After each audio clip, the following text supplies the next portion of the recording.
அனைவருக்குமே வணக்கம். சற்று முன் கிடைத்திருக்கக்கூடிய ஒரு மிக மிக முக்கியமான செய்தி ஒன்று வெளியாகியுள்ளது. சற்று முன் துர்கா ஸ்டாலின் பினாமி சொத்துக்கள் திடீர் முடக்கம், 3 ஆண்டு சிறை தண்டனை, இது மாதிரி செய்திகள் வெளியாகிருக்கு. ஏற்கனவே பார்த்தீங்கன்னா திமுக ஒரு மிகப்பெரிய பிரச்சனைகள் போயிருக்கும் நிலையில் இப்போ பார்த்தீங்கன்னா திமுகவுடைய ஒரு தலைமையகத்துக்கே டார்கெட் பண்ணி இப்போ பார்த்தீங்கன்னா திமுகவுடைய பின்னிருந்து இயங்கக்கூடிய துர்கா ஸ்டாலின் அவருடைய சொத்து மதிப்புகள் அனைத்துமே பார்த்தீங்கன்னா இப்போ முடக்கப்பட்டதாக ஒரு பரபரப்பான செய்தி வெளியாக இருக்குது. இதன் அடிப்படையில் தான் பார்த்தீங்கன்னா 2 நாட்களாகவே ரைடுகள் நடந்து வரும் நிலையில் இப்போ கோபாலபுரத்தில் ஒரு மிகப்பெரிய அதிர்ச்சிகள் தான் நடந்திருக்கு. இதை பற்றி தான் இந்த வீடியோவில் நம்ம முழுமையாக பார்க்க போகிறோம். அதுக்கு முன்னாடி நம்ம சேனலுக்கு இப்போ தான் நீங்கள் முதல் முறையாக வந்திருக்கீங்க அப்படின்னா மறக்காமல் நம்மளுடைய சேனலை சப்ஸ்கிரைப் பண்ணிக்கோங்க. வாங்க வீடியோக்குள்ளே போகலாம்.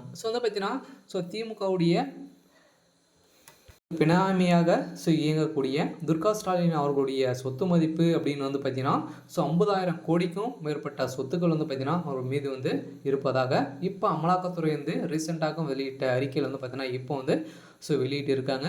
இதன் அடிப்படையில் தான் பார்த்தீங்கன்னா அதிரடியாக அவருடைய சொத்துக்கள் அனைத்துமே முடக்கப்பட்டதாக உச்சநீதிமன்றம் போட்ட தீர்ப்பால் பார்த்தீங்கன்னா அதிரடியாக அவருடைய ஒட்டுமொத்த கதையும் முடியக்கூடிய அளவிற்கு தான் இப்போ நடந்திருக்கு. இருந்தாலும் திமுகவுடைய பிராமி சொத்துக்களை அனைத்தையுமே பார்த்தீங்கன்னா இயக்கக்கூடிய அளவிற்கு தான் துர்கா ஸ்டாலின் அவர்கள் இருக்காங்க இல்லையா. துர்கா ஸ்டாலின் அவர்கள் ஸ்டாலினுடைய மனைவாக இருக்கும் நிலையில் இப்போ ஏற்கனவே பார்த்தீங்கன்னா துர்கா ஸ்டாலின் அவருடைய பொண்ணு அனைவரையுமே பார்த்தீங்கன்னா பின்னிருந்து இயங்கக்கூடிய அளவிற்கு தான் பினாமி சொத்துக்களை அனைத்தையுமே பார்த்தீங்கன்னா முடக்கும் சம்பவம் இப்போ பெரும் அதிர்ச்சியை அளிச்சிருக்கு. இருந்தாலும் கோபாலபுரத்தில் துணை ராணுவம் குவிக்கப்பட்டு அங்கு இந்த அமலாக்கத்துறையால் பார்த்தீங்கன்னா சோதனைகள் நடந்து வரும் நிலையில் திமுகவுடைய சொத்துக்கள் அனைத்தையுமே வசமாக சிக்கி எக்கச்சக்கமான பணங்களும் சிக்கிய சம்பவம் திமுகவுடைய தலைமையகத்துக்கு ஒரு மிகப்பெரிய இழப்பாக தான் இருக்குது. இந்த பணங்கள் அனைத்தையுமே கணக்கில் வராத பணங்கள் அனைத்தையுமே இப்போ பார்த்தீங்கன்னா துர்கா ஸ்டாலின் அவர்கள்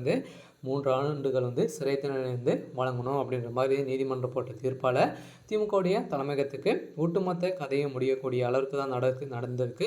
இருந்தாலும் துர்கா ஸ்டாலின் அவர்கள் பார்த்திங்கன்னா உதயநிதி ஸ்டாலின் அவர்களுடைய வீட்டில் இருக்கக்கூடிய நிலையில் பார்த்திங்கன்னா துர்கா ஸ்டாலின் அவர்களும் உதயநிதி ஸ்டாலின் அவர்களுக்கும் இடையே நிறைய பணங்கள் சிக்கிய சம்பவத்தினால்தான் உதயநிதி ஸ்டாலின் ஏற்கனவே சனாதன வழக்கு சிக்கிய சம்பவத்தினாலும் பார்த்திங்கன்னா இப்போ சிறையில் அடைக்கப்பட்ட சம்பவம். இப்போ துர்கா ஸ்டாலின் அவர்களும் பார்த்திங்கன்னா இவருடைய பினாமி சொத்துக்களை அனைத்தையுமே முடக்கியிருக்கும் நிலையில் எதிரடியாக கைது செய்யப்பட்டு இப்போ 3 ஆண்டுகள் சிறை தண்டனை வழங்கும் நிலையில் பெரும் பரபரப்பை ஏற்படுத்தியிருக்கு. இருந்தாலும் என்ன நடக்க போகுது அப்படின்றத வெயிட் பண்ணி பார்க்கலாம். இது மாதிரி செய்திகளை தெரிஞ்சுக்கணும் அப்படின்னா மறக்காமல் நம்மளுடைய சேனலை சப்ஸ்கிரைப் பண்ணிக்கோங்க. தேங்க்யூ.